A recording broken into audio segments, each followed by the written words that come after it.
our first Preparing for a Lifetime Stakeholders meeting for this 2023 year. I want to wish each and every one of you happy New Year since I have not seen you since this time. We started in 2023. My name is Kamisha Busby. I will be facilitating the meeting today in the absence of Joyce Marshall. So today we have a really great schedule, really great presenters to tell you more about the services that's offered in Oklahoma. So I'm excited that our Oklahoma Milk Bank team will be presenting on today. So let's get started.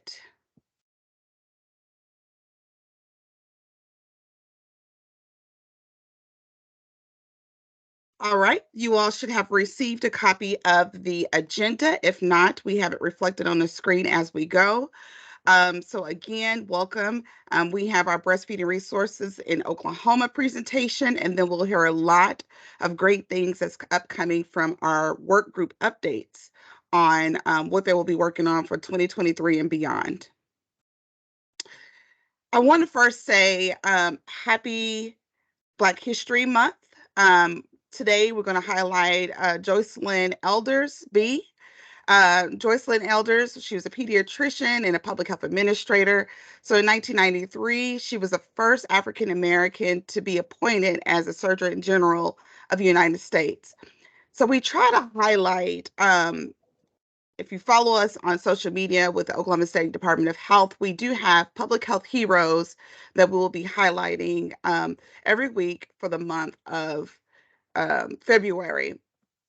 She's one that's pivotal to public health and also worked on projects to increase childhood immunizations and screening rates, availability of HIV services, and then breast cancer screenings. So we want to just pay homage to Miss Elders.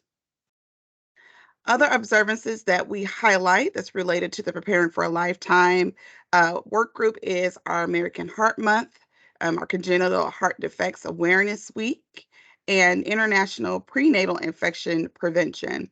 So these slides will go out to the body post the um, meeting today. So you'll be able to click on those links and be able to get helpful resources to share within your um, organization or business, and also to among your other community partners. So now I'm going to turn it over to Joycelyn Hutford. She is the Assistant Director of Technical Operations for the Oklahoma Breastfeeding Hotline. So she has a team that's with her today that will be also presenting shortly thereafter her. So at this time, I'm going to unshare my screen and turn it over to Ms. Joycelyn Huxford. Okay. And it's Jacqueline. Sorry. It's okay. Jacqueline. No, I get that all the time. And what's funny is I'm named after my uncle Jack. I was born on his birthday. And to this day, my mom was like, I should have put a K in your name. And I was like, it's okay. Well, Okay. thank you for the correction. No, I don't mind at all. Okay, let me share my screen here. And I've got two screens and I pray my computer doesn't flip out. Okay, share a screen.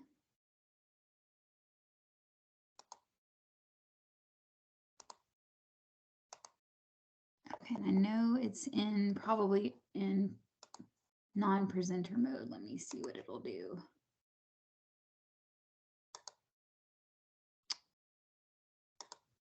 Do y'all see it? We do see it. Okay, perfect. Okay, it looks weird on my screen. Just wanted to make sure y'all all saw what I saw. Okay, so again, yeah, my name is Jacqueline Huxford. So I am a international board certified lactation consultant, and I'm the assistant director with the Oklahoma Breastfeeding Resource Center. And a big piece of the hat that I wear is managing the breastfeeding hotline.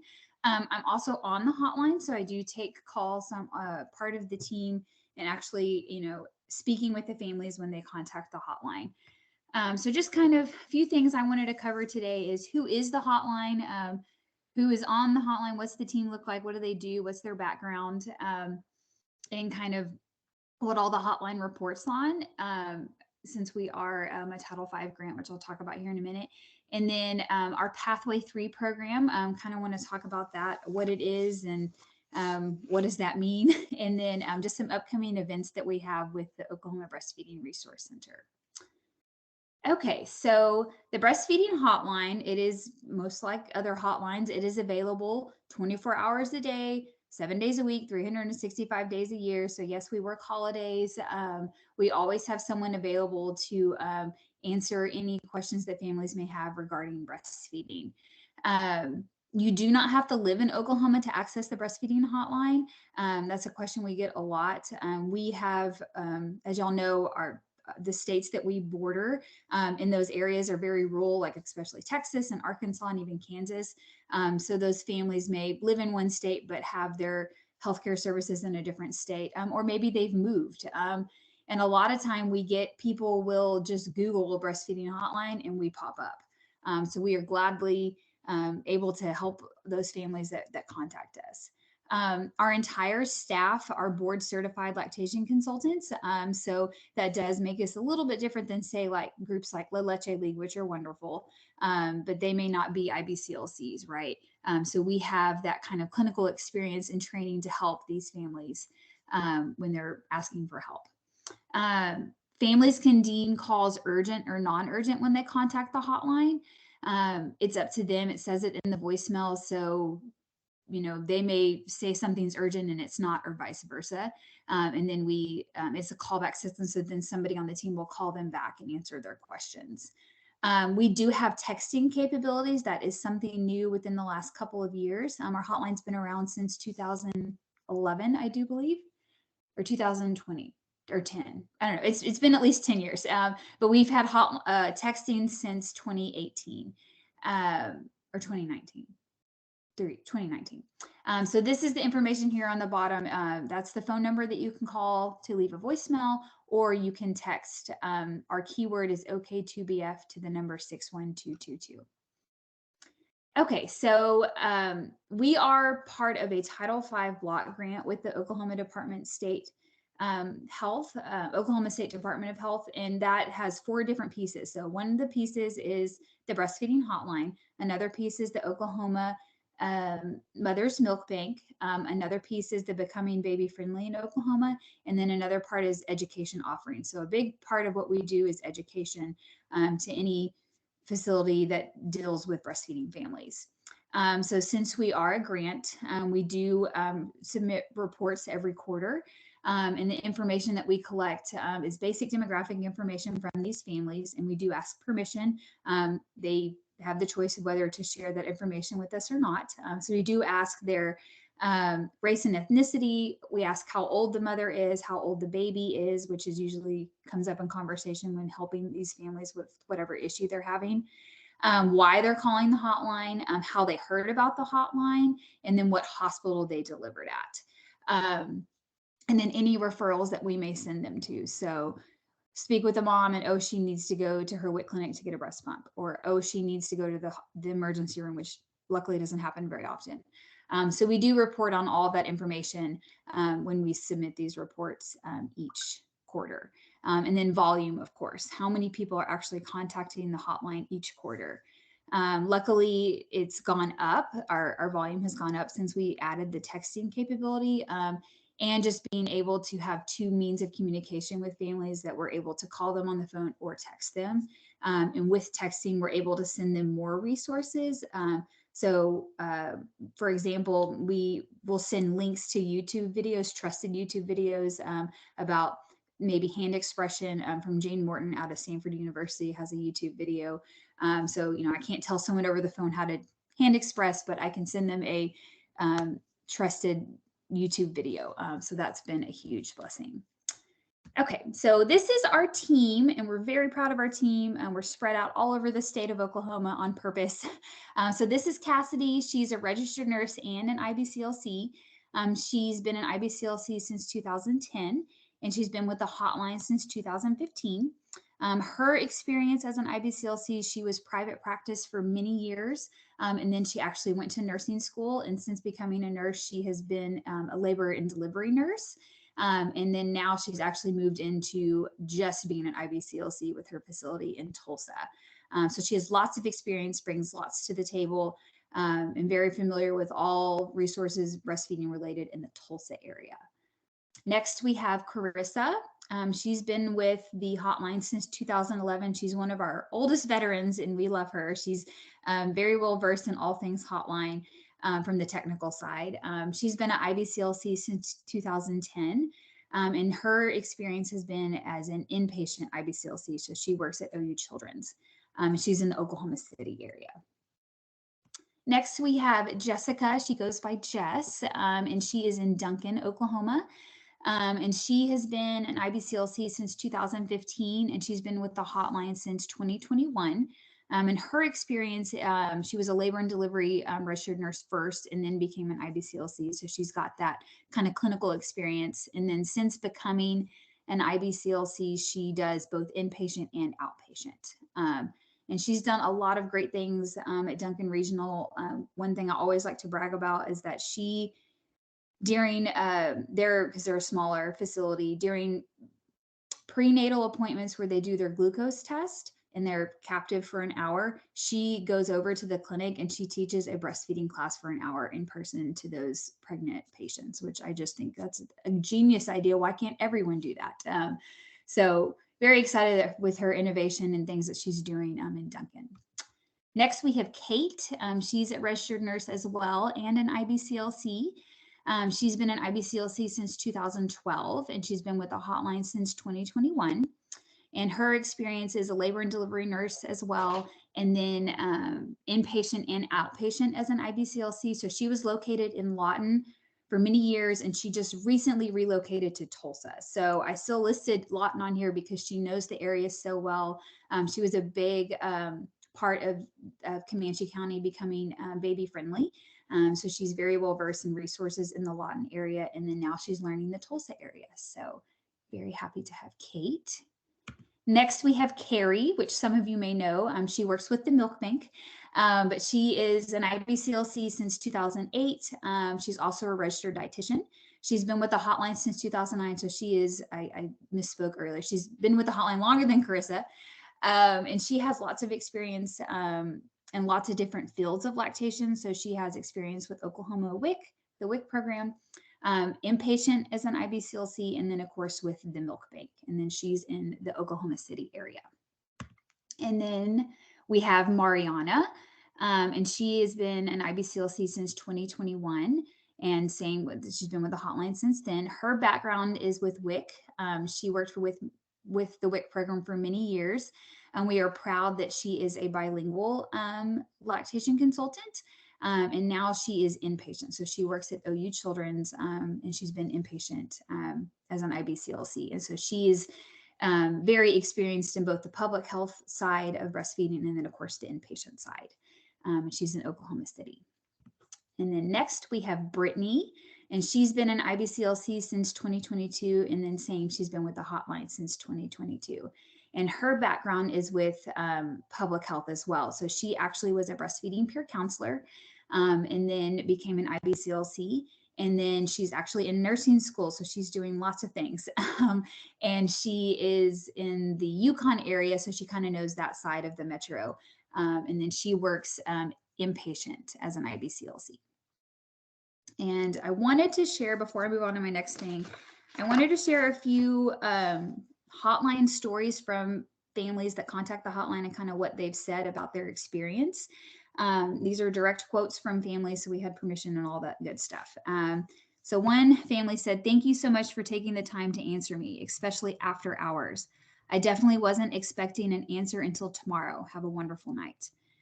Thank you so much for responding and all that you do. This is a great service, and it is surely making an impact. Thank you. I figured out what I was needing, and I'm feeling much more confident in breastfeeding." Another family said, "This was the first time I reached out and appreciate the resource. Breastfeeding support has come a long way since my first baby almost 9 years ago." Another family said, "I wish I would have found the hotline sooner. You guys are awesome and so helpful and reassuring." Another family said, "What y'all do is irreplaceable and so vital to moms and their babies. I'm very thankful for this resource. I live in Texas. I Googled nursing hotline, and when I was desperate and y'all popped up." So yeah, definitely thankful to help any family, not just our Oklahoma families.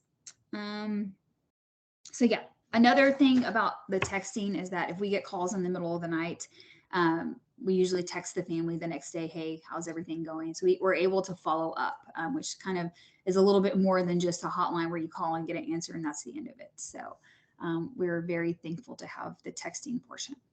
Okay, so moving on. Oh, so this kind of gives a snapshot of what families will see when they text into the hotline. So when they text the keyword, it gives them like, a kind of an automated response, and it does it in English and in Spanish. So the family can deem whether or not they choose to go forward with English or Spanish. If they want to text in Spanish, we can do that with Google Translate. So that is extremely helpful. And then this just kind of shows there's only, I think, these are the last automated messages, and then the rest of it is an actual live person that they're texting with. Okay, so next thing I kind of wanted to talk about regarding the Oklahoma Breastfeeding Resource Center is our Pathway 3 program. There are 3 different pathways for a person to become an international board certified lactation consultant. I know that's a lot to say. So in a nutshell, what does an IBCLC even do? We do a lot. There's not just, the IBCLC that works in the hospital after a family's had a baby. We work in the community. We work in outpatient clinics. We also work in kind of promotional, if you will, kind of like what I do as far as trainings and education. There's the milk bank. There's milk banks all over the country. So there's IBCLCs that work in that sector. So there's different avenues that a person can go once they become an IBCLC. But Pathway 3 specifically, so if a person is wanting to become a lactation consultant and they do not work, say, as a labor and delivery nurse, or they work for a WIC program and they don't have those hours with breastfeeding families to get their supervised hours, we provide that for them. So our program is 4 months long, and we make sure that our trainees get a wide range of experiences. So they do time with the milk bank, they do time inpatient at the hospital and with the and at the NICU, and then they also spend time in outpatient, and then we try to get them into WIC clinics as well, which COVID has been really fun to navigate. But like I said, 4-month program. We're excited that we have 2 trainees coming up this summer. They're kind of overlapping with each other, and they're both piggybacking this off of their registered dietitian internship. So we're proud that we're kind of streamlining our program for those that want to become an RD and then become an IBCLC versus doing it backwards, which is what most of us older crowd have done because there wasn't a program like this 10 years ago. So we have lots of information on our website. COBA also offers a scholarship for taking the exam, which is obviously if you're doing this program, you're going to have to take the exam at some point. But we're very proud of this program. We've had wonderful success rate. It's not something we've advertised a lot. I'm not real sure why. Maybe we've been too busy, but I did want to let everyone know that we have a program to help people become IBCLCs in Oklahoma. So, okay. Upcoming events. So if you don't know already, you will know now. OBRC has a summit every year, and we provide 6 continuing ed hours. This is our 11th annual Becoming Baby Friendly in Oklahoma Summit. And this year, our theme is on the NICU, how to support families in the NICU regarding breastfeeding and what that looks like. We have 2 speakers, keynote speakers. We have Gerald Tom Johnston. He goes by Tom. And then we also have Dr. Sarah Taylor, who's a neonatologist. This event is on Friday, February 24th. It's $30 a person, like I said, and it provides 6 continuing ed hours. It says pending on this, but it is approved. So this is a little bit more about our one of our keynote speakers, Tom Johnston. So he is the father of 8 breastfed children. And in his work, he does a lot about how to advocate for the father and how they can best support the breastfeeding relationship. He has worked as a labor and delivery nurse as well. So he has a lot of experience and he's worked a lot in the NICU population and kind of how to support those families. And then, of course, we've got Sarah Taylor, who is a neonatologist, and she's done a lot of work with NICU babies and extreme difficulties with breastfeeding and how to navigate that. So we're very excited for our 2 speakers that we have. It is in person. I know we've done some virtual summits in the past, but this one, which location in OKC is it to be held? It is at the, is the address on here? Wow, it is not. It's where we had it last year, and y'all are gonna, what is it called? The Metro Tech Spring Lake campus. It's not far from OU HSC's campus. Oh, I will look up the address and put it in the chat. Metro Tech Spring Lake campus. Thank you, Kamisha. So yes, it is in a newer facility, so it's not in the exact same place we had it last year. If you attended last year, it is they added on to this campus, so we're excited to see this new facility that we're going to have. Last year we provided a hybrid. We're not doing that this year. It is just all in person. We do post recordings to our website afterwards, so if you are for some reason unable to attend, you can access these. You can access parts of the summit later. So, okay. And then our other events, I may steal Holly and Kamisha's, not Kamisha, Keisha's thunder, but we do have the Pints for Preemies event with the Milk Bank. This is, I do believe, the third year that we've had this event. It is the night before summit, so it's on Thursday, February 23rd from 5 to 8. And it is to support the Milk Bank. So the Milk Bank is a nonprofit, so they do fundraisers throughout the year to raise money. This is a great event. It's a lot of fun, very relaxed. Last year they had it at the Milk Bank, the new facility, and they did tours. This year it's a little confusing. It is at the old location because they have a conference room and it's a lot easier for parking. So please pay attention to the address if you do plan to attend. We'd love to see you there. Great event, lots of community networking, and then there will be some beer tasting. I do believe it's 405 Brewery. Yep, they're on the flyer. So, okay. So this is me. If you have any questions, I thank you. We love what we do with the Oklahoma Breastfeeding Resource Center and helping the families of Oklahoma and whatever breastfeeding needs that they have. And then also just in training all of our healthcare providers throughout Oklahoma. That's kind of what we do. It's our bread and butter, and we really like what we do. And there, of course, is the information again for the hotline, the number to call, and then of course the number to text. And we have lots of flyers, and we have pins and oh my gosh, magnets, whatever. So if you want some of this like marketing materials, just let us know. We have tons of it in our office to distribute. So if you want this for your facility. Any questions? And I want to see if I can find the chat. I'm going to stop sharing. My screen looks all weird. Okay. Okay. All right, thank you, Jacqueline. Do we have any questions for her at this time before we continue on with our other milk bank presentations? Okay. And y'all got the address for Summit, and it may be on our website. This, as we get closer to the event, like I said, our continuing ed's not pending, it is approved. But yeah, that is, thank you for all of those who popped in the address there. So thank you. Yes, I will also too. I know there has been a question about the slides and the information being shared. We will share all of that after this meeting. And it does have the flyer for the summit and links. I usually have a helpful resources as we go through and I compile. So that will be there as well. So they can click directly on the link and it take them to the registration piece. So I see, try to make it easy. I see people asking for materials. Email me and I will get them to you. That is the best way. So yeah, just email me that whatever you would like, and we will get that information to you. So, okay. All right. Thank you, Jacqueline. Next up, we have Miss Keisha Sanders, and she'll be talking a little bit about the milk bank as far as outpatient services. All right, Miss Keisha. Now I need to unmute. Can you hear now? So yes, we can hear you now. Can you guys see my PowerPoint? Not at this time. That would be my one.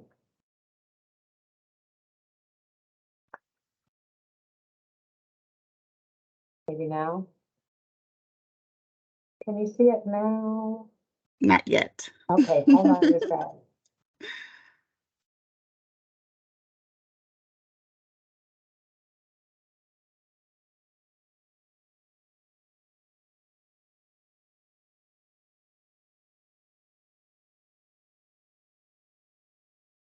Keisha, if you're having a little issues, I do have your presentation up if I need to run it for you.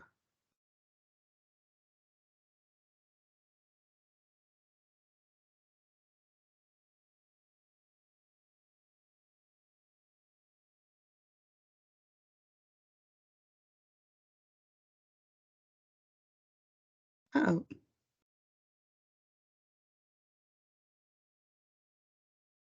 okay. Yes, now we can There see you it. go. Yes, we can see it now. Technical difficulties. Yes. Can you see it now? Yep. We can see Yes, it we now. can. We can see it. Yay! Okay, I'm sorry. I was like, help, help. I don't know what I'm doing. Okay, so I'm Keisha Sanders. I'm the outpatient and the depot coordinator here at the Milk Bank. We're growing. That's what we are. And so you can see our mission, is to improve the health of Oklahoma babies through safe donor milk. And our vision is every baby has a healthy start. So let's see. I can't see what can you see that? Okay, here we go. Yes. There we go. Nothing, as new moms, nothing is more agonizing as being in the NICU or on the floor and you're not able to produce what your baby needs. So that's where we come into play. So Oklahoma Mother's Milk Bank, we provide safe pasteurized milk, donor milk to help by healthy screen breastfeeding mothers to ensure that our most vulnerable babies will receive a full human milk feeding. So that's kind of what the PDM is. Keisha, So just real go quick.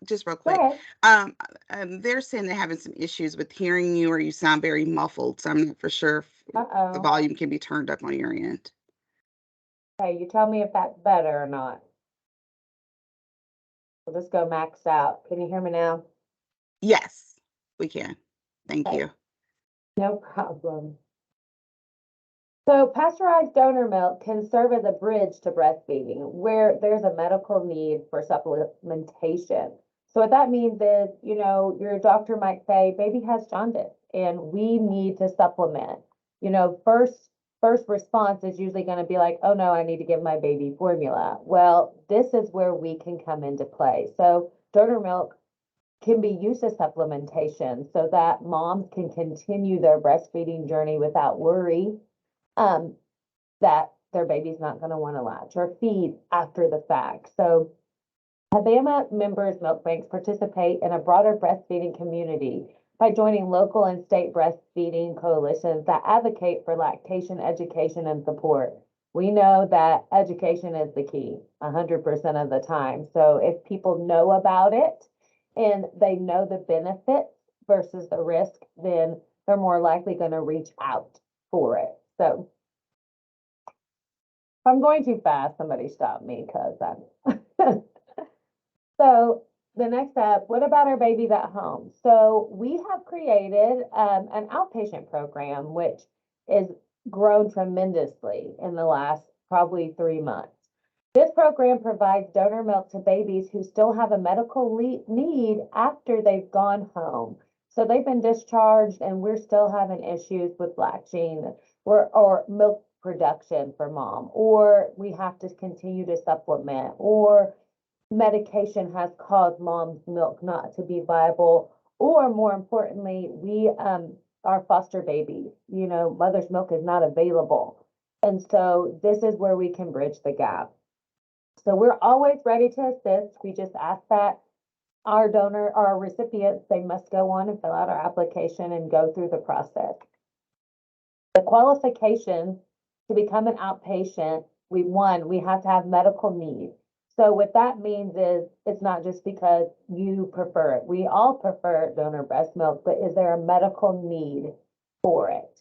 A prescription from a doctor. So that can be a letter or it can be just on a script. But what it needs to have in there is the number of ounces per day and necessities. So failure to thrive, formula intolerance, things like that need to be listed on there. Also the medical letter of necessity, and I don't know if I just forgot to put that on there, but we also need documentation. So you've gone to the doctor and we still haven't met the weight curve, or we're still on that borderline failure to thrive. We want to see you've made effort, that you guys are trying, you have a plan in place, and we're not getting better. So this is what we need to go forward. But the one thing that we struggle with right now, outpatient requests are always subject to availability, because our first priority is to provide PDHM to hospitals and NICUs. So we ask that when the mom's milk is available, that the mother is actively working with the IBCLC to get a care plan in place, to figure out what it is that we need to go forward to get you back to where you need to be. So that's always in the weeds at times, but usually their hospitals they've reached out, or they have something going on where they're working with their hospital to figure out what we can do on the next step. So this right here is how we determine medical necessity. Pretty much, it kind of goes over in the first one, but we're going to see, are there any options that we've reached out, we've tried to do? Like, are you supplementing with formula on top of breast milk? Or are you exhausted? Are there contradictions? 2, baby's biological mother milk is contradicted, whether she's not available to provide the milk, or because she might be on a dietary restriction or a medication that is not contradicted or not compatible with breastfeeding. 3, donor breast milk must be procured through Havana entities and delivered through a contracted provider, facility, or supplier. So an accredited milk bank. So we have standards, policies, and procedures. So we go through a process so that we can make sure that we are giving the PAR products. So these are kind of the medical indications to receive outpatient milk. So we're going to have low birth weight. These are our babies in the NICU. They have gastrointestinal anomalies, metabolic and digestive disorders. They're recovering from a surgery, diagnosed with failure to thrive, phobia intolerance, or other documented feeding difficulties, such as weight loss, infant hypoglycemia, and congenital heart disease. Those are just a few. There are a lot more. So just because you don't see it on this list doesn't mean that they are not a candidate. So one of the best things that has happened in November of 2022, we became contracted with the Oklahoma Healthcare Authority, and we can offer coverage through Sooner Care, which is phenomenal. It's absolutely phenomenal. They have to meet the same requirements. So medical need documentation that pretty much we've just made it standard across the board. So OHA has put in place that they want to stay 35 ounces or less per day per infant. Anything over that doesn't mean that they won't have coverage. It just means that it must go to the next level, and a medical director at OHCA will review it. Coverage shall be extended for as long as medically necessary, but not to exceed the infant's first birthday. So 1 year or less is where Sooner Care has decided to put the cutoff. A new prior authorization is always required every 90 days. That is OHA standard. Our milk bank standard is that we have to know that you're actively, gaining weight, receiving care. So we look and review anywhere from 30 to 60 days. So ours is actually more stringent than OHCA. So this is the form, more or less, that once we get an application in and they qualify for the donor human milk.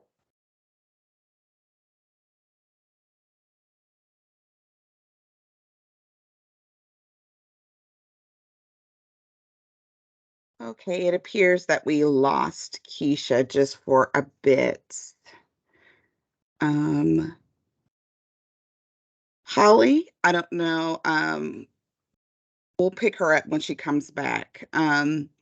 Holly, are you able to present at this time?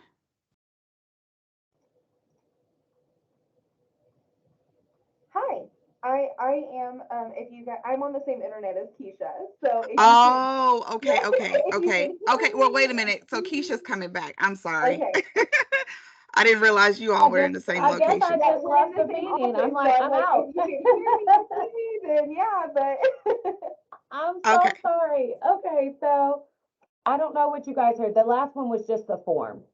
So you That's covered the form. You started talking about the form, and that's where we fell off. All right, so that's just a form that I have to fact, so we have to have a physical signature from the provider. So they have to be in contract with OHCA. So there's not very many physicians or pediatricians in Oklahoma that they're not in contract, but they would like a physical signature. So I fax that over. That's not patient responsibility. That's on me. So once eligibility is determined, we get that. We're going to email you out our application packet. So it's just consents, notices, guidelines for use. We just require, am I off again? no. I was like, am I off again? I'm like, geez, I'm failing today. Yeah. But I'll just keep talking because it's just that slide. So, just the normal things for when you go on to the doctor's office, they're gonna need a copy of your insurance card. If you're applying for our financial assistance, we are gonna ask for proof of income. We just need guardian or parent photo identification so that we can put the things in the file. Obviously, that Center Care is gonna ask for if there were an audit or not. So one of the biggest things when we were moving towards the Sooner Care approval is we all know that the state at time they are backed up. And so approval times can take a little longer. I will tell you that OHCA and our staff have worked tirelessly to figure out a better, a more efficient approval time because we know that these babies are medically fragile. And so 14 days is just unrealistic in a NICU baby's realm of things for needing donor breast milk. So we've adjusted that process, but because we are under the DME, that is what it is. I will tell you that it's not been 14 days. We go back and forth a lot. If something's missing or they need additional, they are doing an amazing job to make sure that they're advocating for these babies.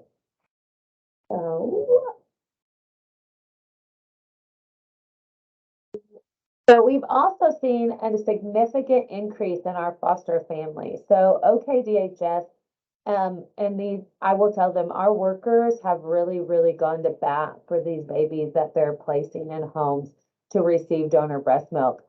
Prior to OHCA covering this benefit, OKDHS was covering the benefit for babies within care. For these, it doesn't work any different other than we are required to have a copy of their placement papers and a letter from their caseworker, mainly because we need to know that who is able to sign consent, and we need to know that they've received consent, whether it be from bio parents or a judge, that they have permission to advocate for their baby for this. OKDHS will continue to cover the cost in special circumstances if OHCA coverage is denied. With that being said, it's very, very circumstantial. So, denials, there has to be a true reason for a denial. And they're still going to advocate for the baby in care. So we're going to do what we can to get it adjusted and then figure out a way so we can get it billed through OHCA. We also offer a program called Bridging the Gap for new mothers whose babies need just supplementation. These are in the early days of breastfeeding, usually within the first week of life. This program is often used by mothers who are asked to start supplementing, due to infant weight loss or delayed lactogenesis too.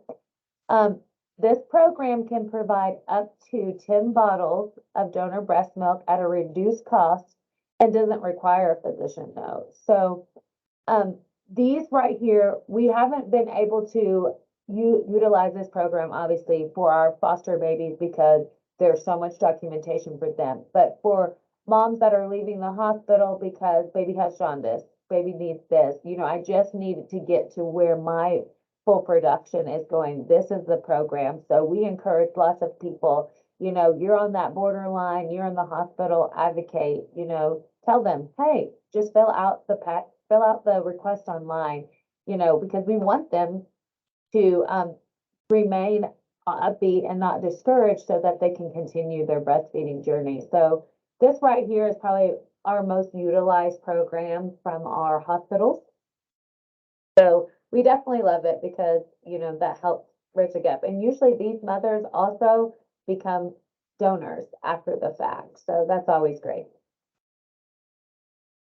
So right now, our milk bank is serving outpatients in Oklahoma, Kansas, Arkansas, Missouri. And this is a picture of our pretty pink brand new van. I don't know if anybody's seen it. We love it. We're super excited about it. All right. I'm also, even though this is the last slide, I am the depot coordinator. So if you guys live in an area that you guys see the need and you need another depot for moms that are coming in at WIC, in the office, reach out to us because we want you to be a depot. So if you have any questions, just let me know. I'm Keisha. Sorry that I had all the technical difficulties. Thank you, Keisha. No worries. That technology works well when it works well, and then when it doesn't, it doesn't. And I am not technological at all. At all. I'm old school. All right. Do we have any questions for Miss Keisha at this time? It's a lot of great information. I learned a lot, especially since the new changes in November about the coverage and what all that looks like. So thank you for sharing. Significant increase. We've already screened and served more babies in the previous years in our first month. So we are definitely growing. We get lots and lots of requests. I love it. Thank you so much. All right, we'll move on to our next presenter, which is Miss Holly Skinner. Holly is the donor coordinator, so she'll talk a little bit about the bereaved donor program that the Milk Bank has. Oh, I like that picture.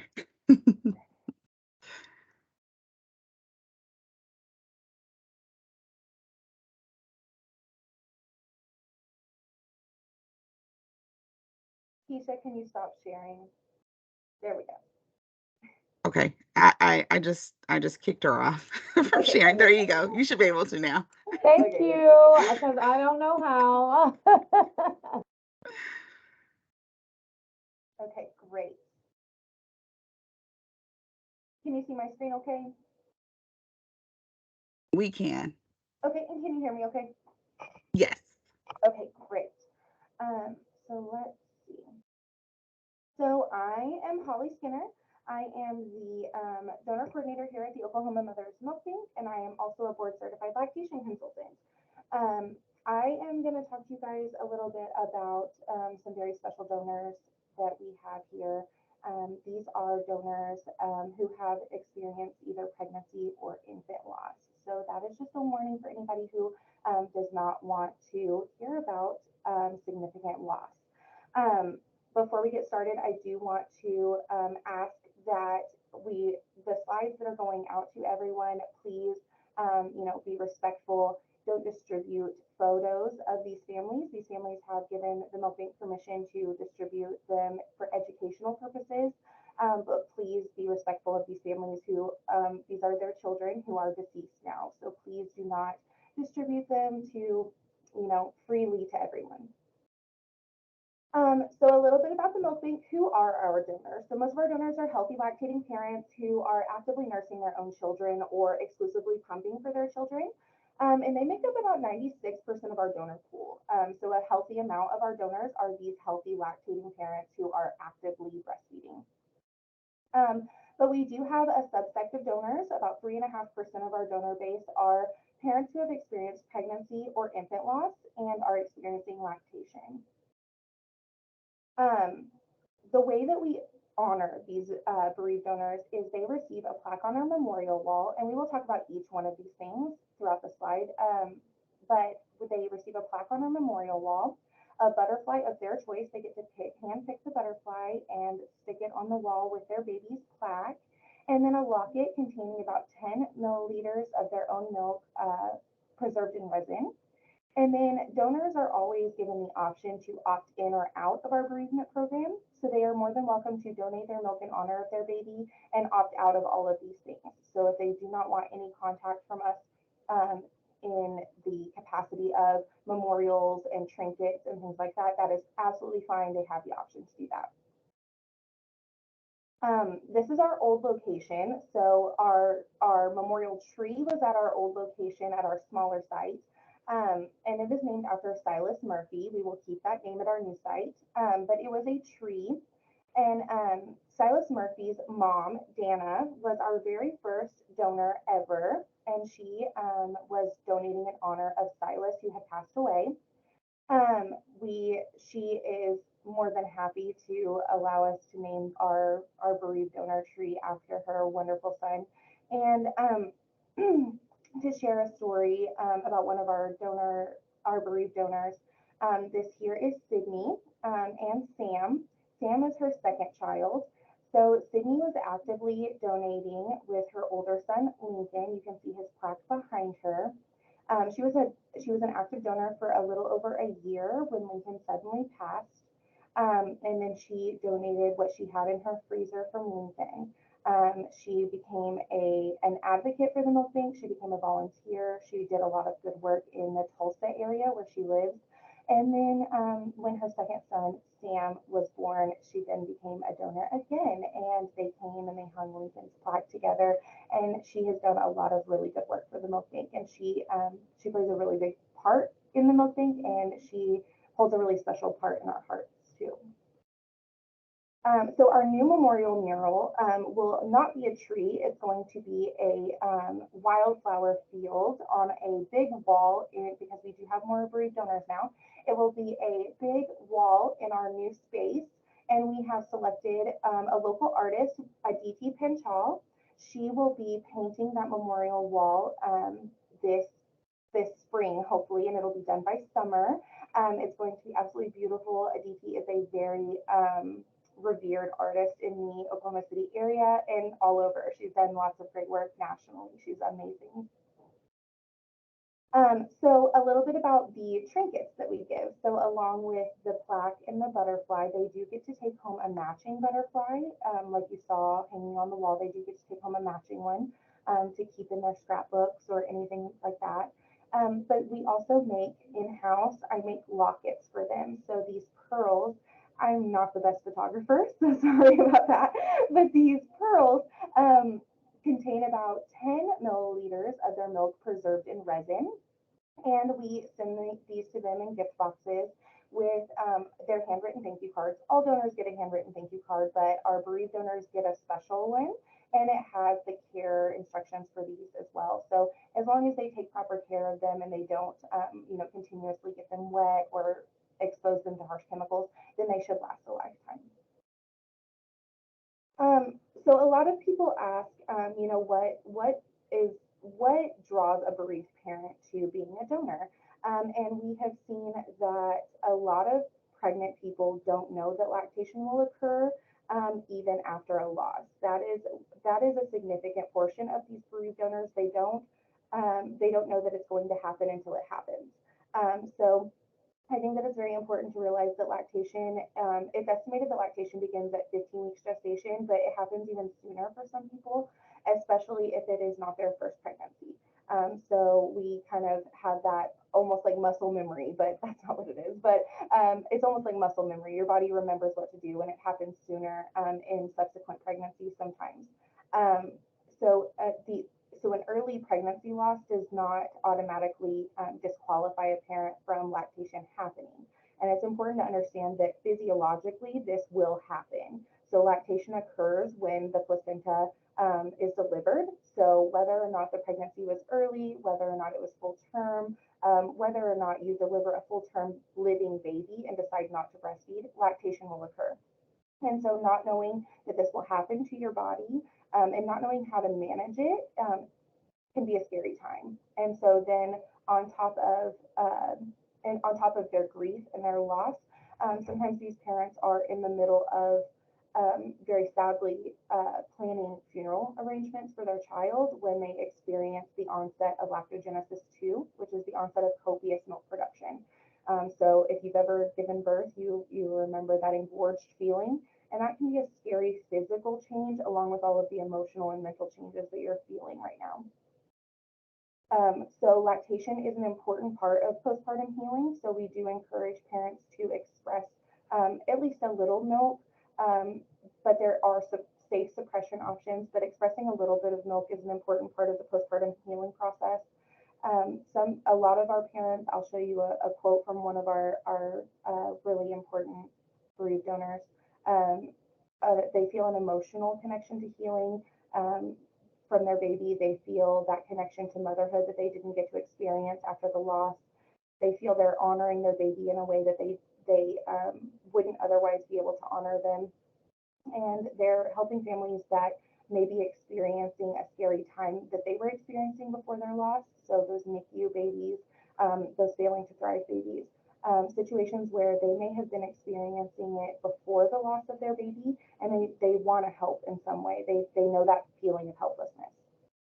Holly, just real quick, there's two comments about you're sounding muffled, so I don't know if you can get closer to your mic or what. Okay. Can you Okay. hear me better now? I can, but yes. Okay. So this is from one of our bereaved donors, Brandy. She donated in honor of her daughter, Melody. She said that she didn't want to let go of that physical connection to Melody, and so she wanted to do something in honor of her to help other families. And that is our most common reason for donating after loss is, of course, wanting that physical connection to a child. You're no longer pregnant. And so suddenly you don't have a baby to take home, but you do have still their milk with you, and you want to you want to feel that connection longer. So if you work with families who experience pregnancy or infant loss, or even if you work in a setting where people are experiencing pregnancy and you don't know if they're going to experience this kind of loss, I think it's important to educate everyone about the possibility of a loss. And so how to educate parents about the options is really important. And sometimes it's a touchy subject to broach if you don't understand how to talk about these things. So we did the hard work for you. We do have a brochure, and on the inside, it does cover all the options. So it explains why mom is making milk if she doesn't have her baby with her. It has the option for expressing milk. It has the expression for safe milk suppression. So we no longer make some of those recommendations to bind your breast tightly and things like that because it can cause mastitis. It has recommendations for if you're experiencing mastitis symptoms, things like that. So we have all of these safe expression and suppression options inside this brochure to kind of educate yourself and mom. And if a mom decides to donate after a loss, her application process is just the same as any other donor. So she would apply online. We contact her and do her phone review.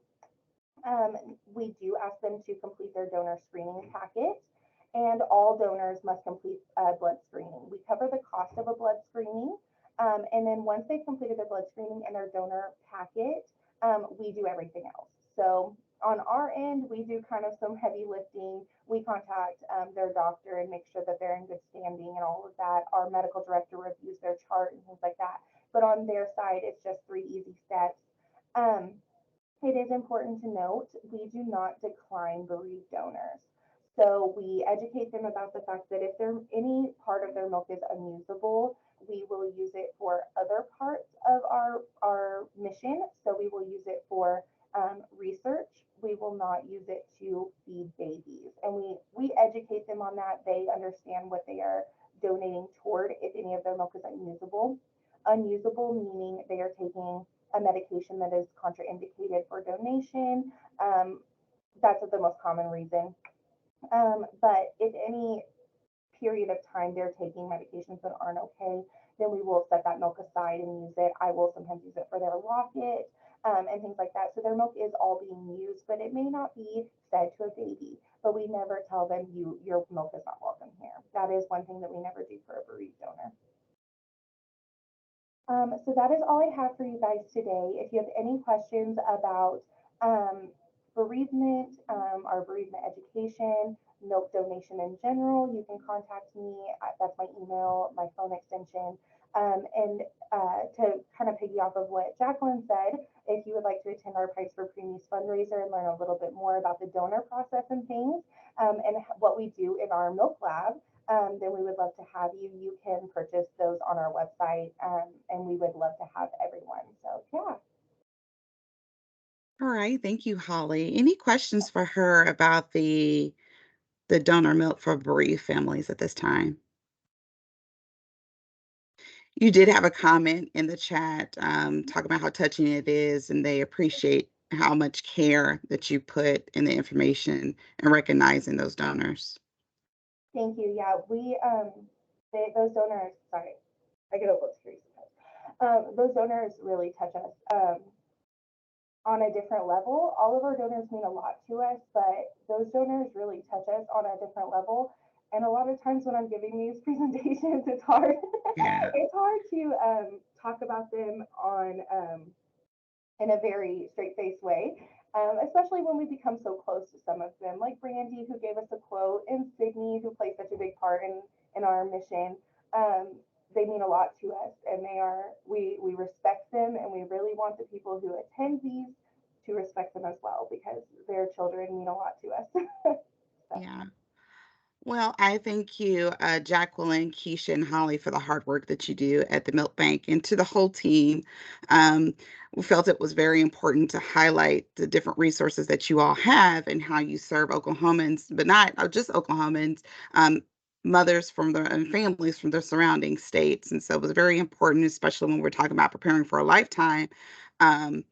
The breastfeeding piece and how do we get healthy babies, healthy families, that we incorporated you all in today's meeting. So I greatly appreciate your time for coming out to do so and share that information. So if you have any questions, again, if you think of some later on, we'll definitely make sure that you have a copy of the slides with their contact information. So you'll have that literature in hand. But if you have any additional detailed questions, especially about how to sign up for the donor milk program for your clients or your families, they'll be able to help you navigate through that process. All right. So now we're going to move into our work group updates. Again, like I told you, they have been doing a lot of great stuff to wrap out last year, but then also to their plans for the 2023 year. So we'll go in order as what we have on the screen. So first up will be our maternal mental health group, and I will turn it over to that work group leads. James. Good morning, Hamisha. Okay, Good let me morning. get the share going.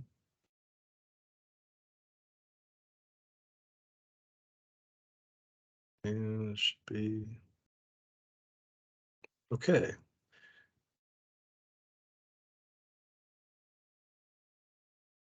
So I think I'm gonna, for whatever reason, the order I put this in is swapped. So I'm gonna talk about Safe Sleep first, if you don't mind. And then we'll go to the other one because I'm on both groups, obviously. So the first thing I wanted to talk about is we do have, since the last meeting anyway, a new hospital that is Safe Sleep certified, Bailey Medical Center, and wanted to congratulate them. This just happened right before the end of the year, I believe. And so they're a silver level hospital, and we appreciate all their hard work. I do also briefly want to mention, I didn't want to go through, we don't really have time for me to detail all the changes, but I did talk in our work group meeting last week, actually, that there are the whole program on Cribs for Kids certification is going through a change in that both the application portal is different after the first of the year, and the upcoming year, so not now, but when we get to January 2024, there are some additional requirements that hospitals will have.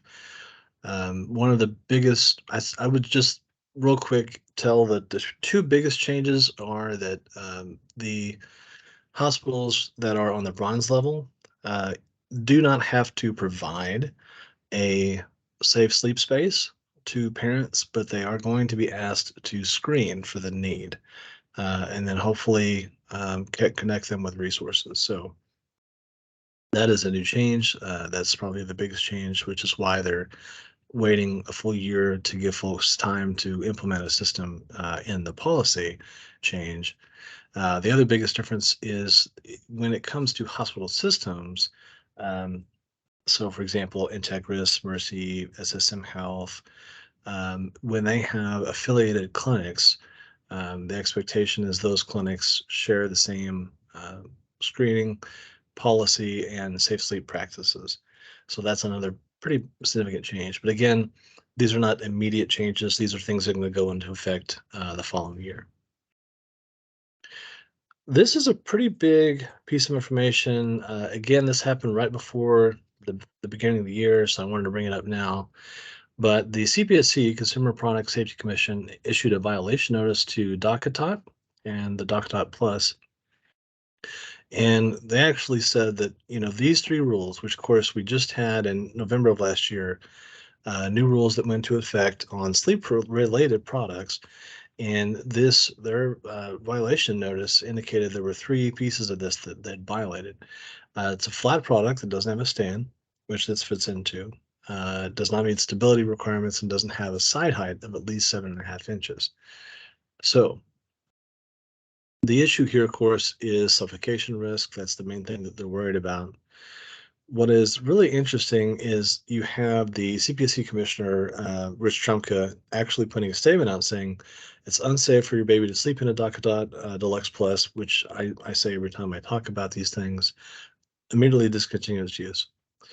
However, despite that, DockATot continues to sell them in the United States, and actually in the rest of the world, they're not going to stop at all. They've said in the United States that essentially they're going to run through the ones they've already made and maybe then stop. But as of right now, Bye Bye Baby, which I know we don't have any in Oklahoma City, but Tulsa, I think, has one. I know they have some in Dallas. They sell them. And of course, Amazon, you can still buy them when I looked just the other day, and their website on DockATot. So it's a little concerning to me that they've been issued this violation notice. They said we're not going to sell them, but they keep selling them. And then I know that this is something that we talked about back in 2019, but there's a reissue of a recall for the Fisher-Price Rock and Play sleepers. And that's because, of course, these were never safe. And we had 30 deaths linked to these things back in 2019. Well, the reason we, of course, have this is that this puts the inclined shape will actually put the airway in constriction. Your chin goes down to your chest, and the infants can't breathe. So the scary thing is that on top of after we actually had the initial recall back 2019, they've identified 70 additional deaths. So the question, of course, is this is recalled and it's been 3 years. Why are we still almost 4 now? Why are we still talking about this? And that's because literally just 2 days ago, I found on Facebook Marketplace, there was someone selling one for $10. There's some in Oklahoma City I found in Macari, which is another resale place, garage sales. So it's not, you can't go to Target, Walmart, Amazon and buy one, but on these resale websites, they're still being passed around. And that is the real concerning thing, which is why I wanted to bring it to everyone's attention again, because these are very dangerous, and we need to make sure that if we see one, we speak up and say, hey, we need to not use this at all. Okay, I know Kamisha said that we were starting in maternal mental health. I apologize. I had my slides flipped. So that's my Safe Sleep update, and I'm going to flip over to the other work group now. So in this world, the biggest news certainly has been the Triumph for New Moms Act. This was attached to the end-of-year omnibus bill at the federal level. And essentially what this does is create a task force that will study screening, that will look at each state's essentially efforts towards screening, towards education, and towards treatment, and come up with a comprehensive plan for what are best practices. So at this point, we should have already had, well, actually, that's not right. I think it's March. So when we get to March, we will have had the task force formally meet. So we're going to be looking at, again, FDA, CDC, Office of Minority Health at the federal level. These are all the federal organizations, of course. And the great news is they do actually have a spot designated for someone who's been diagnosed with a maternal mental health condition. So there will be a voice of someone with a lived experience there on the task force. So each 2 years, they are going to be tasked with putting out a report to each state governor. So every state governor will have a report that is supposed to be tied to that state's progress on this issue until they conclude in 2029. So we will not see that until the initial report actually will be 2025, maybe 2026. We'll see that first report. So it's going to be a little while before we see anything come out of this, but I think it has the potential to be really transformative. Another piece of information I wanted to share with everyone is that the American Psychiatric Association has actually partnered with CDC on a grant they have to do focus groups with clinicians, as well as folks that have been diagnosed with perinatal mood and anxiety disorders, to get information back on where are treatment gaps, where folks that need treatment that aren't able to access it, where's the treatment that, what treatment is already there that's lacking, that's not the quality it needs to be, things of that nature. So on this link, this is actually for folks that fall under those headings. So the initial survey is basically going to be done to collect information on who should comprise the focus groups. That's what that's for. So if you know anyone that fits that description, either folks that have been diagnosed with those those conditions, or those treating those conditions, feel free to please send that along. And of course, that'll be shared after the meeting. And I don't know why it's not advancing. There we go. So back towards the end of the year, again, this would have been after the last update that we had and before now, we had the Okmulgee County Health Department that held the navigating pregnancy classes. I presented both actually on infant safe sleep and maternal mental health to a group of new parents. The reason I bring this up is one, just to, I guess, give a shout out to that area of the state and the fact that I think it's great that we put those resources out there for these folks. But I also wanted to talk about an interaction I had with a mother there. There's a new mom who was about 32 weeks pregnant, who specifically said to me that her OBGYN had told her that having a prior diagnosis of bipolar disorder had just automatically written her off as an infant mother. And that she was going to abuse her child and would likely lose it. So, I did my best to give her the resources that I give everyone when I talk about these things. I gave her my contact information. But I want to bring this up just to give this as an anecdote for, why we need to educate providers and why it's important for folks to understand that, you can have one of these diagnosis and be a great mom. Those are not exclusive at all. And it really concerns me that I think this is not isolated. I've heard not this exact story, but similar stories from more than a few folks. But just putting that out there as another reason why we need that education, not just for folks who are having babies and families, but for the providers as well. And that is the last update I have. Thank you, everyone. All right, thank you, James. Does anyone have any questions for James in regards to the safe sleep or the maternal mental health? It looks like there was some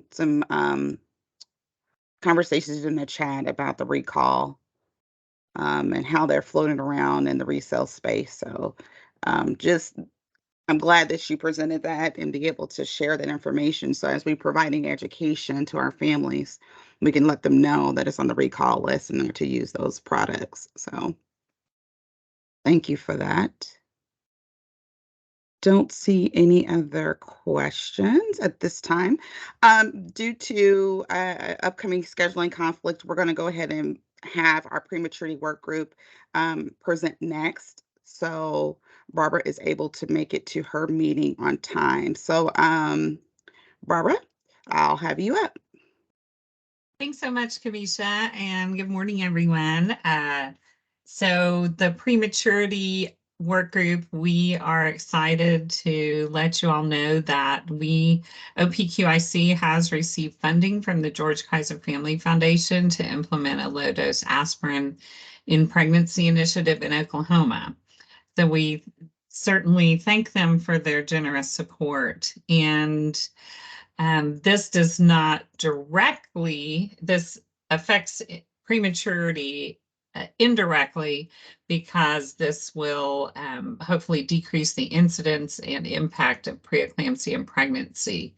And by giving low-dose aspirin to pregnant people with a higher risk of developing preeclampsia in pregnancy. We will be achieving this through patient and community education, provider, prescriber education, and technical assistant, process development and implementation for smooth access, policy changes, and evaluation. We're in the process of creating a staff position for this project. And so once that gets finalized and we get someone hired into this position, we will be able to move forward with this at a faster pace. I will let you know also one policy change that I don't know if it's actually taken effect. It was like in the process within the healthcare authority that they would include low-dose aspirin as one of their medications that they will reimburse for. It is available over the counter at a very low cost, but we know that with the prescription, it may be more people may be more inclined to get it, and also we'd be able to track that's one of the issues with this. It's been very challenging to track who is actually accessing aspirin and who is taking aspirin. So this could be helpful in that aspect as well. So that is the update from the prematurity work group. I'm not sure. I think Lori's on. I don't know if Aaron. Lori, do you have anything to add? No, ma'am. I think that is it. That's what we're really working on and excited about. And I think the future of that and what we're going to have to come up next is going to be pretty exciting. So happy to answer questions if anyone has any questions. All right. I don't see any questions in the chat, so thank you for the report and the update. I'm sure as we get more information about the aspirin therapy, I do know there will be some work done towards promotion of that as well and education. So there will be some graphics and PSAs that are produced by Cox Media with this work group to be able to provide education on that. So there's more to come, so stay tuned. Yeah, I'll just mention, Kamisha, probably at least 70% of the pregnant population would fall into this category with a high risk of developing preeclampsia. So it's fairly broad. Yes, yes. So we are excited to see more to come from this work group, especially as we talk about campaigns. Thank you, Barbara, for your time. All right. So we're going to circle back and we're going to go back to our injury prevention work group. Alicia, Lisa, and Brandy. Let me get your slides up. Good morning. I think Lisa is unavailable this morning, so it will just be me presenting our update. Okay. So the RAC card that we talked about, I think at the last meeting, which was a combo effort from Safe Sleep Work Group and Injury Prevention Work Group, is printed. We've been distributing so many that we ran out of our first printing and now we're reprinting. So if you would like some, reach out to either myself or James Craig and we will get you copies. We also have posters in English and Spanish. And so, yeah, we're very happy with them. They're very simple, but they have that important message that tips for what happens if you have a high crier, and then ways to make sure that if you do put your baby down and to take a break, that it is a safe space and that they're safe while they sleep. Our last work group meeting, we worked on our work plan for 2023, 2025. So we're pretty excited to have that off our plates. We are still working on the grandparent toolkit. We finished drafting the Enjoy presentation, which focuses on infant health. So now we're looking for groups of grandparents where we could pilot that either virtually or in person. And yes, Adriana, we'll make sure you get some. So if you have a group of grandparents or you know of a group that meets maybe at a church or a coffee club or something like that, there's no requirement on where the grandparents are located or why they gather. We just kind of like to do the presentation a few times and see what kind of tweaks we might need to make it more beneficial for a broader range of groups. All right, Mina, I see you, and Kathy. All right. Yes, as soon as we get the reprints, Janet is gonna she's taking folks down in a list, and so we'll make sure we get them out. We're also working with our communications department on a public service announcement, a PSA on purple crying, the norms of crying, and providing in a very brief 30-second soundbite some ideas for parents, and basically just to know that they're not alone and this too shall pass. There was a National Center webinar on purple on February 1st. That we attended. Okay, so we should have them by next week, the RAC cards. And then some of you have been around a long time, you know about the Click for Purple, where knitted baby caps were solicited from different knitting groups, sometimes many caps, and then distributed to hospitals as sort of that physical reminder of the period of purple crying. But with the new AAP changes, becoming more stringent about hats and when and where babies should wear hats in order to make sure that they are safe, the group agreed to switch to booties, so we will start doing some active promotion of that. Booties take a little bit longer to knit, so we're hoping that we're not going to receive 50,000 of them, but just enough to kind of continue that message and do that promotion campaign in a way that doesn't overwhelm staff here. And for those of you who haven't been around, the last time we did a Click for Purple campaign and we had hats, we got like 100,000 hats.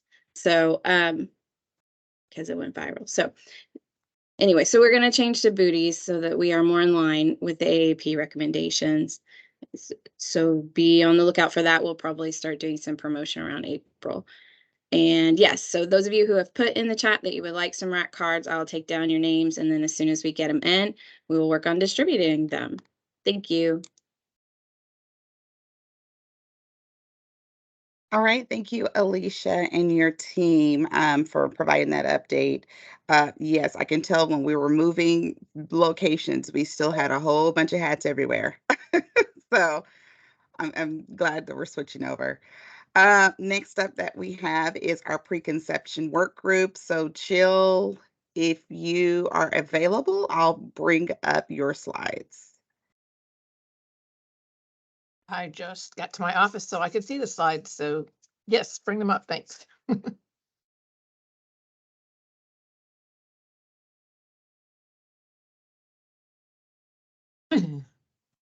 All right. So the preconception work group has been, as you know, watching for Medicaid expansion over the last few years.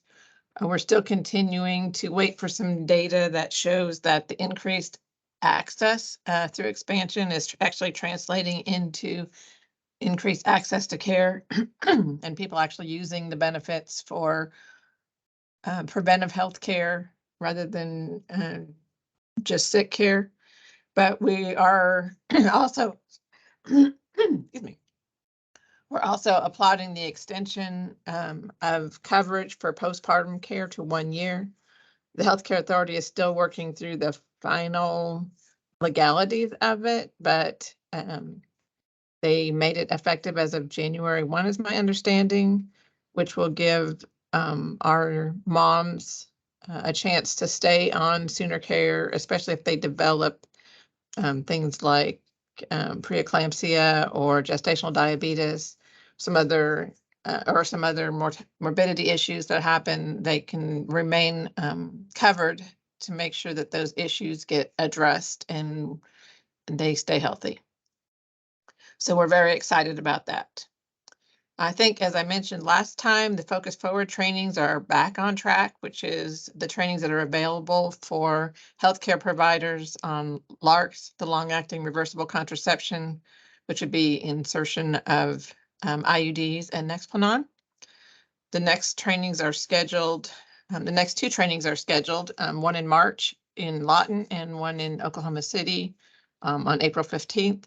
So if you know anyone that needs some training or even just a refresher, these classes are free, and they do an absolutely fabulous job, and they have some simulators to also help. I think I've mentioned that too in the past, that actually talk to you and tell you, ouch, you're hurting me or something like that. So very good teaching tools. Then Kamisha and Barbara kind of already discussed part of what I was going to talk about on the Cox Media messages, but we do have the preconception, COVID and pregnancy and maternal mortality messages that Cox developed for us that we have on a schedule.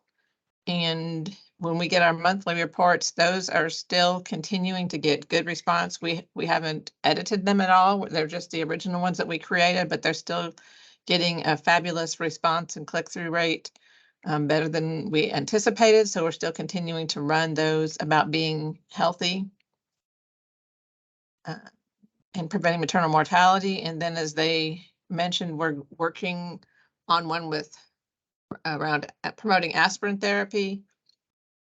And as part of our contract with Southern Plains Tribal Health Board, they're helping us find a site and a client possibly that is Native American to help promote the message in that community also. And then still kind of on the topic of messaging, we created a media message for Maternal Health Awareness Day with Dr. Smith and Dr. Arnold, who are the co-chairs of a maternal mortality committee. And also Southern Plains Tribal Health Board created a message. So Kamisha, I was going to have it just play that message, that the one that we did with Dr. Smith and Dr. Arnold, so everyone could see it. Because our Office of Communications did a fabulous job in a short amount of time. And this is actually the one that Southern Plains developed for that day. Everybody did it really quickly because this was not on our radar to do, but they did an absolutely fabulous job.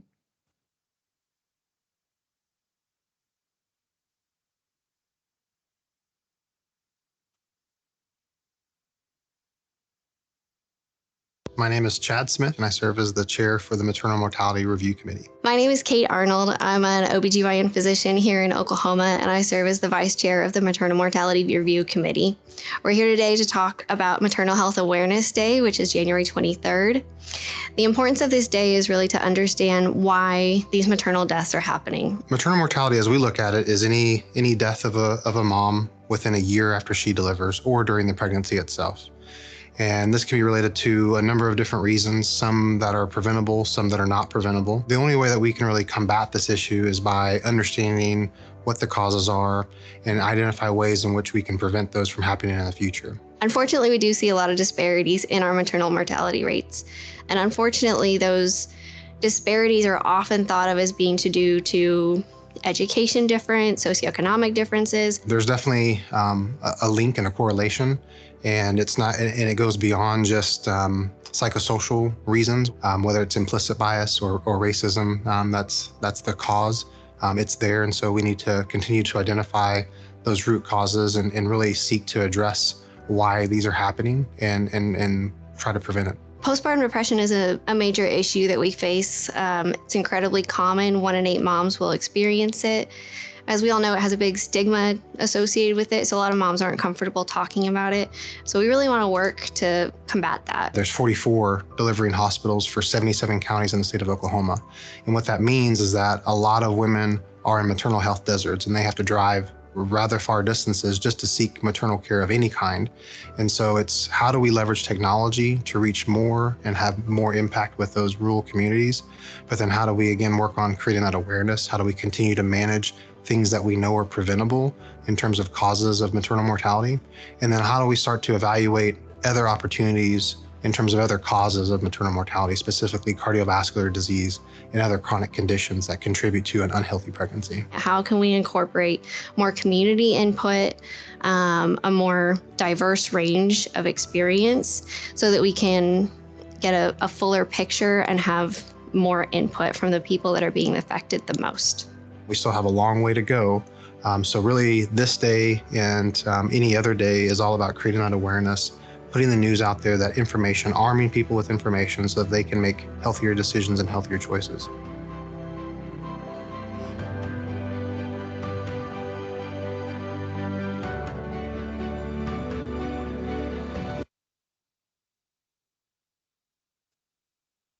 So thanks, Kamisha. I just thought they did a great job of talking about maternal mortality and also tying it back into our preconception, interconception message that we need to educate people on the importance of being healthy before they get pregnant and also getting prenatal care early if they do have some health conditions that might contribute to poor outcomes in pregnancy. So some of you may have seen that already, but I see all the hand clapping. I thought they did a great job too, so that's why I wanted to share it with you. Let's see what's next. So as far as our family planning services, we are on track to surpass the number of clients that we saw last year. Jenna sent me the numbers yesterday. Just 1 second and let me. Almost 26,000 clients this year compared to 23,000, a little over 23,000 clients last year. So we're slowly returning to being able to provide family planning services in our annual exams and healthcare like pre-COVID days. So that's exciting. We work with James on the fatherhood projects. Those are starting to ramp back up a little bit. I don't think he talked about those today, but we have some. No, I haven't because there's no. I'm hoping I can soon, but there's some stuff I don't know yet. Right. So that's what I was just gonna say. We're trying to ramp back up, and there's some interest. Right. That's the best thing to say at this point. Yeah. All right. And then just a brief run through of our other contracts through our Maternal Health Innovation Grant. We're continuing to support the STAR Clinic, which provides access to prenatal care for individuals that have substance use and mental health disorders. And good or bad, the last report that they gave us, we had 10 women that delivered in December through that clinic. So it's exciting that they're being able to serve that many women. It's sad that there's that many women that need those kinds of services. But we're very happy to be able to provide those services for our pregnant moms that need it. Cherokee Nation is still having their maternal fetal medicine clinic, and they could use more days and more time from our maternal fetal medicine specialists because their clinic days are always busy and they have a much better show rate than I would even expect. But they also assist their patients in making the appointments by helping with travel vouchers to the clinic, or if they have a baby that's in NICU or something like that, they assist with the travel vouchers, and they provide car seats if they complete their prenatal care. So I talked about Southern Plains Tribal Health Board a little bit. We're working on some media messaging with them, and we're also doing some meetings, some virtual meetings with some of the tribes to figure out what services they have available, what services we have available, and where we can partner. Some of the tribes are doing very well and don't really need to partner with us, but it's good information to know what each of us have. And there are some tribes that don't have a lot of resources, especially for healthcare services, and we're working on how we can best partner with them to meet the needs in those healthcare desert areas. Just a reminder then that we have Project ECHO with the Maternal Health Project ECHO, which talks about, which has didactic information about issues that affect pregnancy and the postpartum period. And then there's always a case review. And if any of you are in direct care and have a case that is interesting or high risk that we could discuss on the echoes, they're always looking for cases. You can let me know and I can either get you a sheet to fill out so that I can present for you, or you can present. The echoes are on the first and third Thursdays at noon. And we'd be happy to have you join us. We're continuing to promote the health equity and implicit bias training. And Kamisha just sent out some emails yesterday about the fact that we have access for additional people to take that training. Our maternal health task force, access to care work group, is finalizing some web pages with some evidence-based information for pregnancy and interconception care for the public and also for some providers. So we're finalizing recommendations for a telehealth visit for prenatal care and talking about next steps in our meeting this afternoon. We're also working with the Syphilis Task Force to improve identification and education about syphilis, because if you don't know, we're having an epidemic of syphilis and congenital syphilis in the state. And so we are looking for ways to identify people with syphilis earlier so that we do not end up with these cases of congenital syphilis. And then finally, we're working on finalizing our work plan. We had a meeting with a lot of great ideas, and I just have to get back around to finalizing our work plan, but we're excited to add community events back to our work plan, like community baby showers and health fairs and things that have been on hold for several years due to COVID, and are just coming back again. So we're looking for opportunities to get the preconception, interconception messages out. And I think that's all for me. Yes, a lot of good stuff coming from that work group. Just a reminder, the slides will be sent out. I also have a link to the Maternal Health Awareness Day PSA with the providers, or interview with the providers. So therefore you can see it and be able to use it as you all see fit. So I'm looking through the chat. I don't see any additional questions. If you have any questions, please feel free to unmute your mic there's, like I said, there's a lot of great information that's happening with that work group. So if you want to be a part of it, I also have put it on the agenda and the things that's sent out. So we go out again on the different work groups, the times that they meet, and the contact person to get on that list distro to participate in some of these great efforts. So thank you again, Jill, you and your Thanks, team Kamisha. for working hard. All right. Next up, we have our tobacco work group. Crystal, are you available? I sure am. Thank you so much. Thank you for putting some slides together since I failed to send you some, so I appreciate it. Can you hear me? Yes, I can hear you.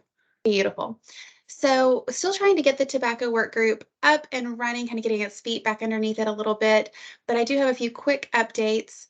We were able to finish the state tobacco plan, and it is currently at the legislature awaiting approval. They have until March to do final approval and get governor's approval on it. And there is a maternal health section in there. So once it is finalized, I'll be happy to send it out to actually, Kamisha, I'll send it to you and ask you to send it to the group. But I think it has some handy information in there that the group may find interesting. Additionally, I've been doing kind of a little bit of a gap analysis on the data that we have, and it looks like we're predominantly focusing on smoking, and we failed to identify e-cigarette and vaping usage rates, knowing that nicotine is still being absorbed during those products.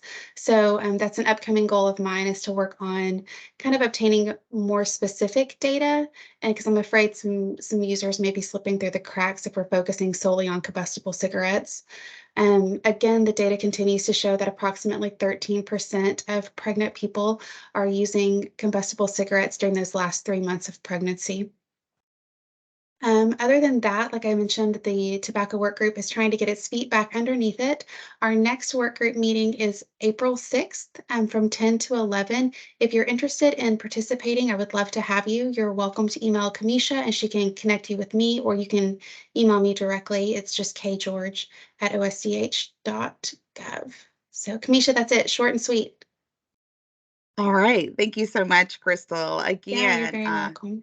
oh, thank you. I do know Crystal's working really hard. There is a work plan that's in place. So all she needs is team members to come work with her to be able to execute that plan and help all of the families across the state be able to have healthier pregnancies and healthier.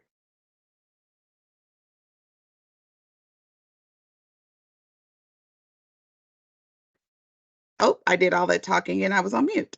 So thank you, Crystal, again for your presentation. So again, I will send out a list of the work groups. The work plan that Crystal has for the tobacco work group is already done. She just needs some supporting people to work with her and making some of those things come to fruition. So if you're interested in that, I'll definitely send the information out so you can be able to connect with her. All right. And last but not never least is our breastfeeding work group. So Jana and Adriana will be able to share with you. Jana is new to the team since the last time that we met. She has now joined MCH. And so we're excited. She took the place of Nancy Bacon. So we're excited to have her on this team. She's full with a wealth of knowledge. And she can do that at her introductions, but she's full with wealth of knowledge. And we're excited to have her continue on the charge of championing this breastfeeding work group in addition to Adriana. So ladies, I'm going to bring up your slides and I'll let you have it. Thank you.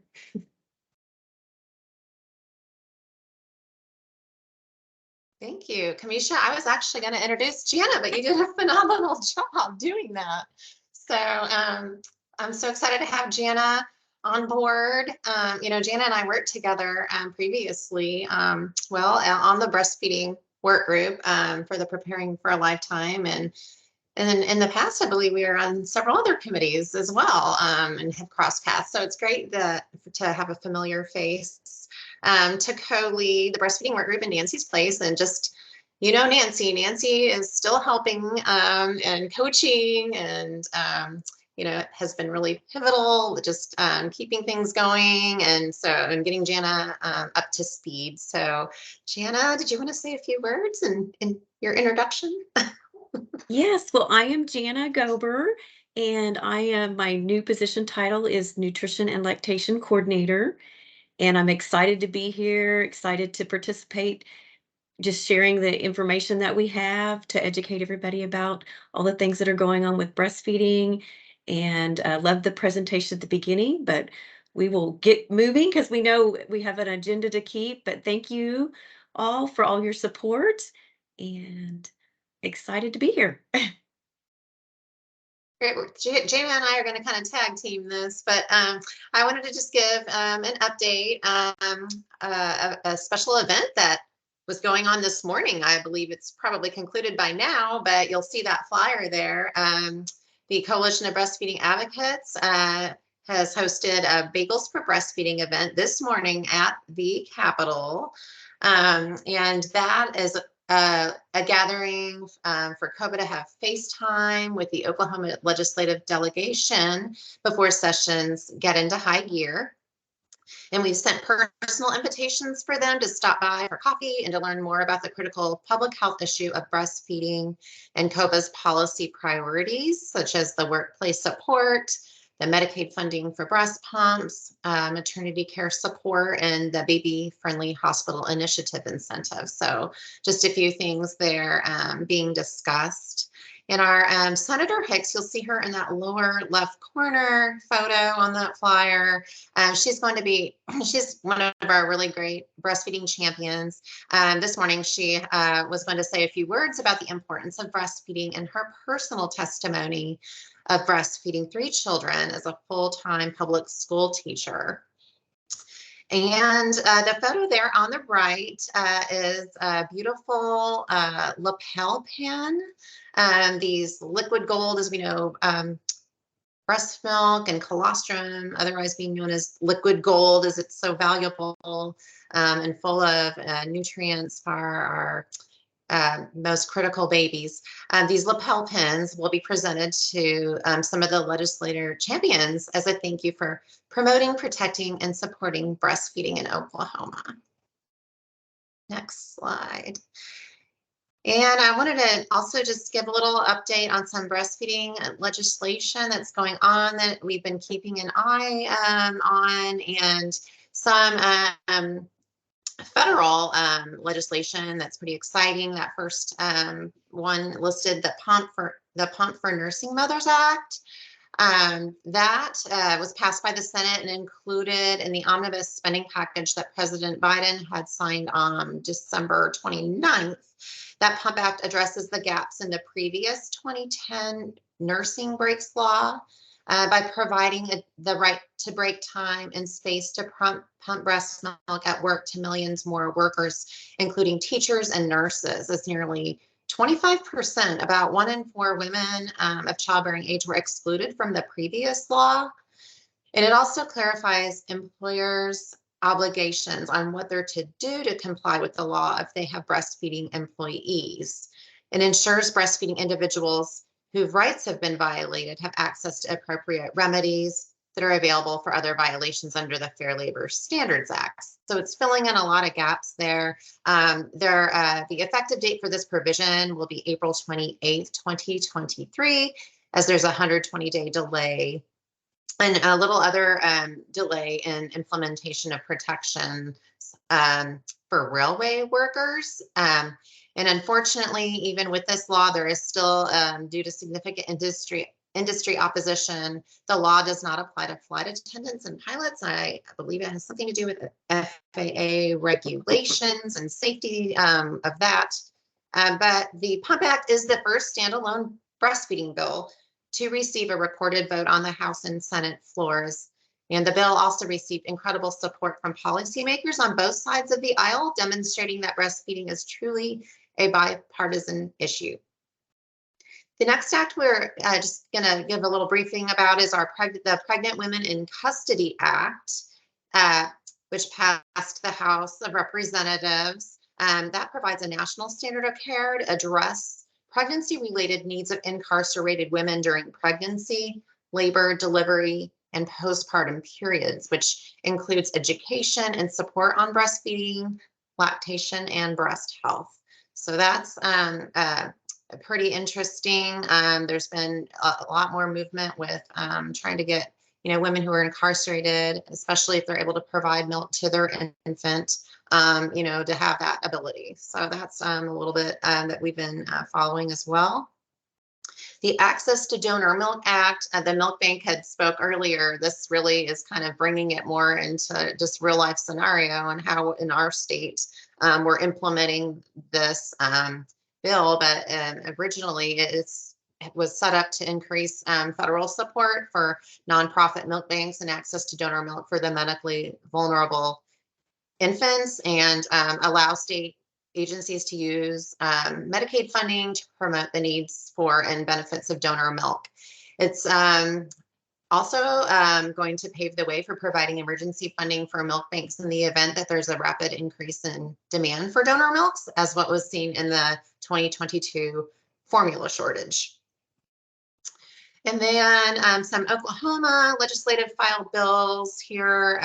We've got listed Senate Bill 182 that proposes Medicaid funding for the coverage of breast pumps, specifying limits of coverage, requiring breast pumps to meet certain specifications. And currently, the WIC program does provide breast pumps to those who qualify and are currently active on the WIC program, but this fills those gaps. So we have some moms who, decide to not enroll on WIC for whatever reason, but they qualify for Medicaid, or their insurance may not provide a breast pump for them. So this is something where they'll be able to, and even in the instances of like bereavement, and may need a breast pump to donate milk. So we're following this one along, as well as the Senate Bill 245, or I'm sorry, the baby friendly hospital incentive we're looking at as well. So that's another high priority bill that's been filed,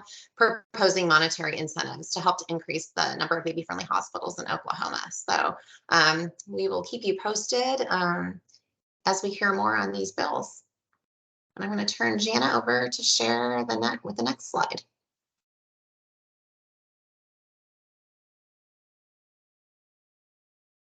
And Kamisha, can you share that slide? It's up. Okay, thank you. Well, this is our slide showing the baby-friendly hospitals in Oklahoma. You'll see we have 11. We continue to maintain our percentage of babies born in Oklahoma baby-friendly hospitals above the national average from 36% versus 27%. We've developed some online assessment tools to assist hospitals with new staff competency requirements. We're hosting online meetings to update hospitals on changes to step 2, which is staff training requirements. We're recruiting new hospitals now that the pandemic crisis has lessened. And we're working with the Oklahoma Healthcare Authority on a way to incentivize baby-friendly designation. We have new free in-person trainings for healthcare staff, making breastfeeding easier for NICU families, and then also new guidelines or new online breastfeeding trainings for providers also. And there's our 11 baby-friendly hospitals in Oklahoma. And then our next slide is our breastfeeding work group. And if you'll check out our Preparing for a Lifetime breastfeeding work sites or websites, Working and Breastfeeding page, we have sample breastfeeding policies and tips for setting up the lactation room, also links to breastfeeding and going back to work, supporting nursing moms at work, and much more. There's resources for employers and employees, so please check those out. There's also the application to become recognized as an Oklahoma breastfeeding friendly work site. We have breastfeeding brochures, which provides guidelines for becoming a recognized breastfeeding friendly work site. And there's a sample of the certificate there. We recognize our breastfeeding family friendly work sites in July and January. It's for a period of 5 years. So please share that with employers so we can increase our currently recognized work sites.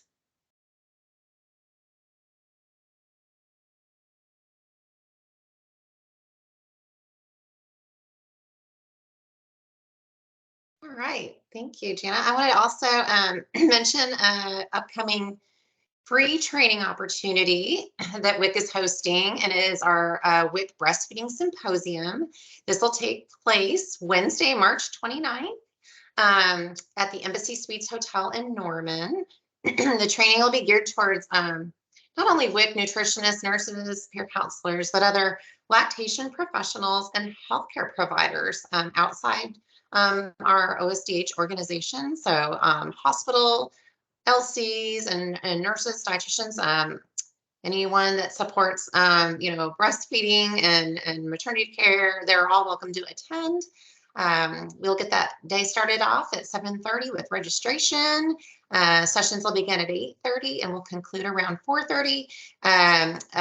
Certs will be applied for, as well as nursing continuing ed and dietitian continuing ed. So there is a link. I will drop the flyer into our chat or send it on to Kamisha to share when she sends out the slides, if that would work better for everyone.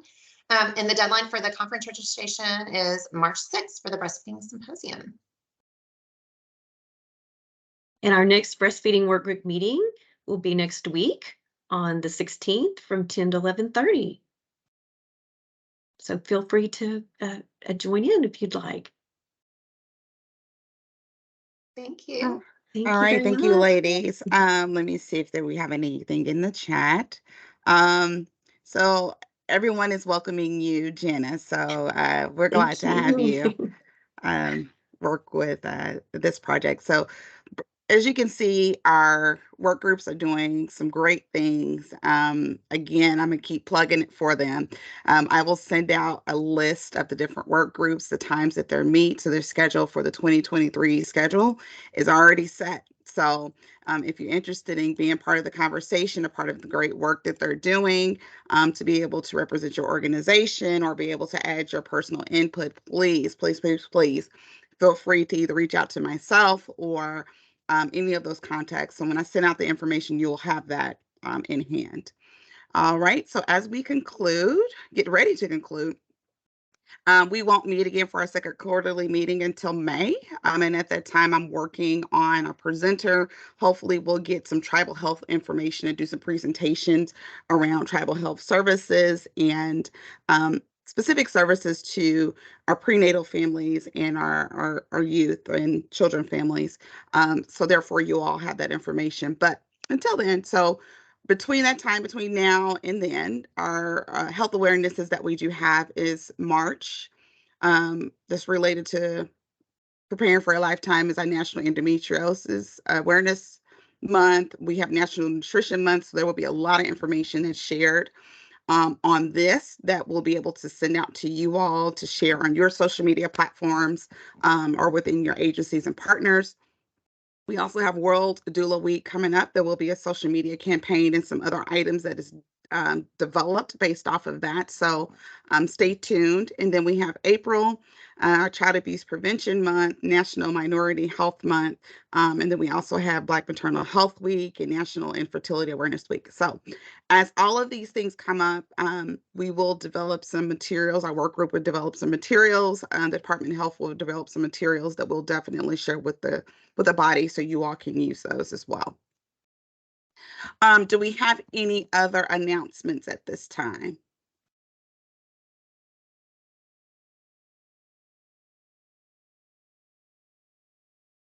All right. Hearing none and not seeing any, I just wanted to make sure you all are aware. May 4th is the next meeting. We had to move it up a week early just due to some scheduling conflicts. So it will be a great, robust meeting as well, just like this one was, with a lot of great information. But in between now and then, please feel free to connect with our work groups. I'll definitely be sending out a copy of the slides. And and any additional handouts that were presented today. So you all will have those to reference too. So I want to again thank all of our work groups leads for their hard work. Thank our presenters, Holly, Jacqueline, and Keisha for their presentation on the milk bank.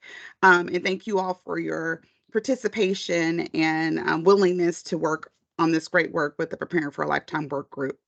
So you all have a great and safe day. I think there's some more snow supposed to come later on this evening, so be careful as you drive to and forth your destination. So thank you again, and you all have a great day. Thanks, Kamisha. Thank you.